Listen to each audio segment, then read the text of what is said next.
In this video, I'm going to show you a 4-year progression of how I took this nursery stock strawberry tree, turned it into a bonsai.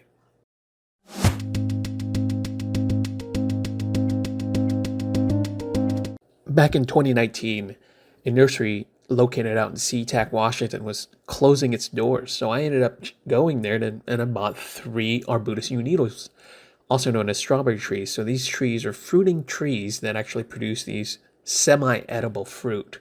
They look like little tiny strawberries, but I think they look like little lychees in actuality. Now these trees are actually native to the Mediterranean, and so they fruit in the summertime or late summer over there. However, here in the Pacific Northwest, it takes a little bit longer, so the fruit don't actually get to about ripening stage until about November, if you're lucky. And so most of the time, the fruit stays a little bit unripened by the time you get a chance to pick them in November. Okay, so this is my Arbutus Unedo. This is the strawberry tree. You can see it's already fruited. And this guy was just sitting in kind of the corner of my yard. I completely ignored it because I really haven't found a place to plant it. However, this will make a very nice bonsai tree. Take a look at the trunk here. Now the trunk has really nice shape. It's got this nice bend in there, real sexy, real interesting. And the bark shows a lot of age, which is what a lot of bonsai artists, want to achieve. Is you want to create this old looking tree in a small size, and this bark is definitely old. So I'm going to work on this tree as a future bonsai. And if you take a look at this thing right here, I can see that there are some dead branches here, and this whole large section will have to go. I'm going to cut that off and create a brand new apex in this branch, and then definitely trim off some of this stuff right here. All right, I'm going to go ahead and make a cut here, and I don't know how Arbutus Unedo, or the strawberry tree, tends to heal. I'm going to make a cut with a little bit, and I believe this is a dead branch, so I don't mind cutting into that. A little bit of room for dieback.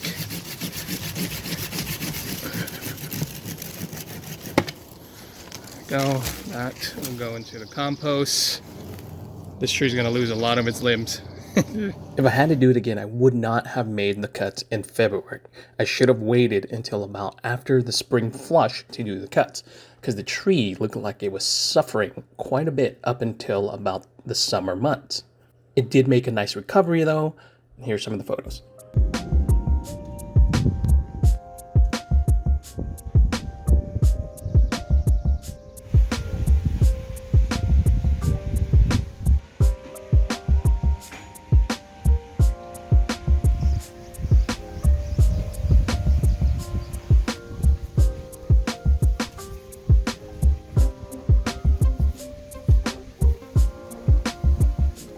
May 11th, the strawberry trees are really taking off. There's a fall update on the Arbutus Unedo. Look at these cute little flowers. Apparently, squirrels have been trying to farm peanuts in the soil line. November update on the Arbutus Unedo. I did not do any kind of pruning on this tree this year. I kind of left it to grow, and subsequently it pushed out a lot of fruit, which is very cool. And next year I'll trim it back, so this year I kind of left it to grow and kind of get healthy and just kind of accumulate some extra energy. Look at this. I think these are way past. Some of them are rotten, but these fruits are edible. They're not tasty because they have a certain grit about them.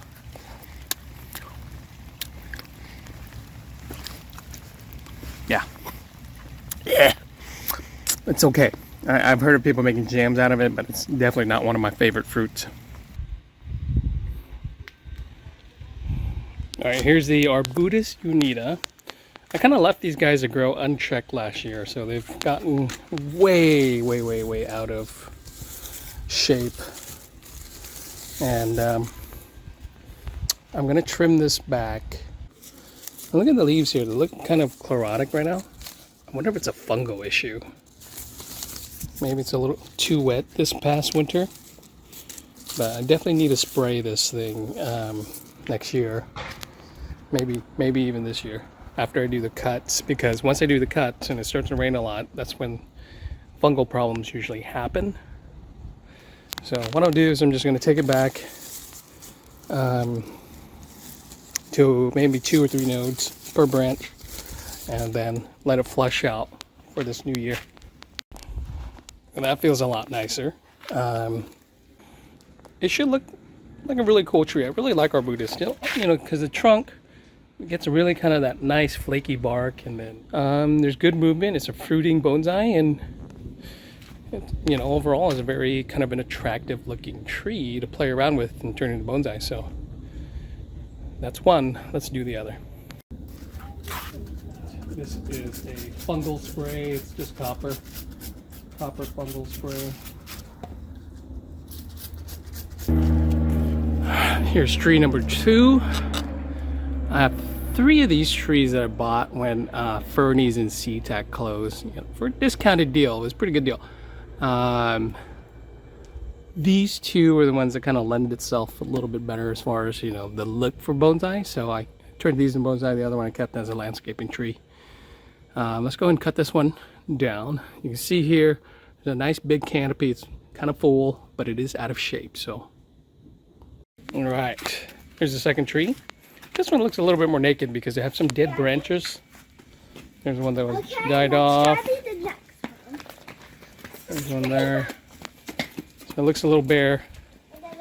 And I kind of let it go, get too leggy. So, all right, so we'll follow up with this tree. It'll bush out, it'll fill in, and it'll look really cool once that gets done.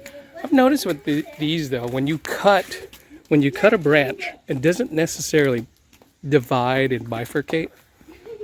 Sometimes you only get one branch that comes out. See, I cut here, this branch came out, then I cut here, this branch came out, and I got lucky here because I got 2 that came out there, but that's not always a guarantee. Okay, here's an update. This is July 2022 on this Arbutus Unedo, this strawberry tree. I started kind of cutting back some stubs and broke off some branches here. I'm not too proud of that, but that's the thing about this variety of plants or tree is, it develops this beautiful bark, but it also means it's quite brittle. There's some flexing on the younger branches, but the tough part is bending them and getting them into shape. So you can see some wire marks here from previous years, but you can bend them. So I don't want like a straight trunk or straight branch to come out of that. I want to put some movement into it, so I'm gonna have to wire this thing again, and I'm doing some cutback on this. I'm leaving these branches with the fruit on it because I think it looks beautiful. I mean, that's the reason why I grow this, is because it has fruit. I love fruit trees, and kind of melding the world of bonsai and fruit trees is very appealing to me. I find it fun. All right, so I'm going to prune this tree back here. I've already kind of started the progress on this, but maybe take you in a little bit closer as far as what I'm doing here. Let's take a look at this branch right here. So it's got 4 or 5 pairs of leaves, and all I'm going to do here, I'm going to look at which direction this particular leaf, or which direction I want the new branch to come out of, and I think I want it to go that way. So I'm going to cut it back right there. leaving this pear leaf, single pear, to now grow out that way.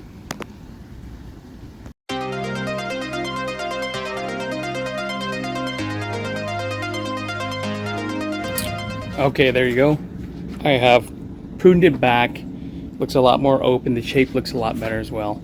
I haven't really wired this tree but for a few branches early on, but I'm going to have to do that again here soon. Missed a branch right there. This one will be done. I have 2 of these, and so I like this one better. Don't tell the other tree though. Okay, here is the other Arbutus Unedo. It's gotten weedy. They do this where they start to drop the inner dead leaves, or inner leaves will die off, putting all the new growth towards the tips. All you do is just kind of pluck them off, and you want to throw away these leaves because especially here in Seattle in the wintertime it rains a lot. Summertime not so much. Those leaves could be a place for fungus, which is not ideal, and I've had to deal with that this year, sadly. However, it's got the Spanish moss on there. I just sprayed it with some vinegar to get rid of it, and vinegar in a spray bottle seems to do pretty well at killing these off. It's a multi-application thing though, because they will not go away within one application. You do have to spray it throughout an entire week to then kill off all of it. Okay, this tree is suffering from the I haven't been turned into the sun evenly problem. Usually a owner thing. I'm blaming that on myself. When you got thousands of trees like I do, sometimes you just don't get to it, you know what I mean? Pretty simple process, right? These long shoots right here, I'm going back to the directional leaf that I want it to grow. And if you look at this here, once you cut, I got one long shoot here, and then I did get a bud back here, which is great. That means I'm able to create ramification. And you can cut this guy probably 2 times a year. After spring flush, and then early fall, to kind of keep that shape. So here I got no leaves whatsoever, and they will back bud on old wood, but you know, you want to start developing the ramification process here on this thing back here, but that's okay. This tree's been a little neglected, so that's my fault. Do as I say, don't do as I do. I do have a dead leader here, which sucks. I might just leave it because it kind of fills in that space. If I cut it, the tree's going to feel really sparse. Here is the second tree with its pruning done. I got one little branch here that needs to get cut, and it is right there. There we go. All set. Yeah, I think I'll put on some light wiring just to kind of structural wiring just to kind of fill in certain gaps where branches have died off. So like right here, there's a bit of a gap there. I'm just going to shift that guy down just a little bit, or bring this guy up to fill in that gap, and then probably move this branch right here. If this is my front, I need to probably move him to the right, so that way this guy's not, you know, poking you right in the face. Okay, so here's the finished product after about 3-4 years, maybe 5. I'm working on this Arbutus Unedo. Well, not finished product, but it's a potted product. I put the moss on there. You can see the nabari down here. It's big, it's chunky, it's nice. I did lose this part of the tree, and so it's okay. This is the main trunk line right here, and this part is a little bit naked, but I do have this bud here that's coming in that should fill in this area pretty nice. Right now it's got this kind of gap that I need to make a little bit more full, and I do need to shape the tree just a little bit more as time progresses, You see how that gap leaves like this area looks like a large void. It's fine. I'll wire this up a little bit, but not right now. It's a really thin little branch, and if I wire it, could break. So I'll just let it grow for the time being. So this is it, Arbutus Unedo. I've got one more tree here that I need to pot up, and I'll probably show that to you before I finish the video.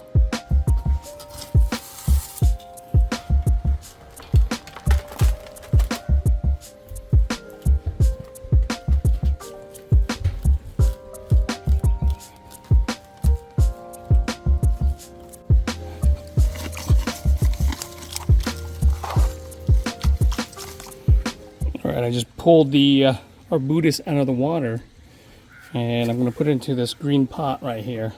You can see the roots kind of hang out over the edge. I am going to trim that off. Everything fits in there really nice.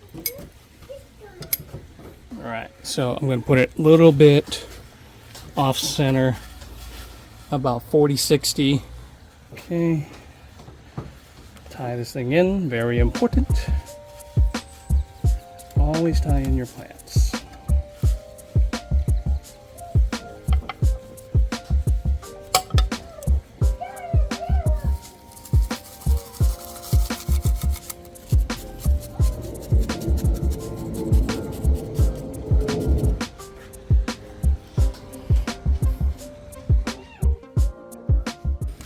All right, there you go. That's about 5-6 years of development into a bonsai. This is the Arbutus Unedo, aka strawberry tree.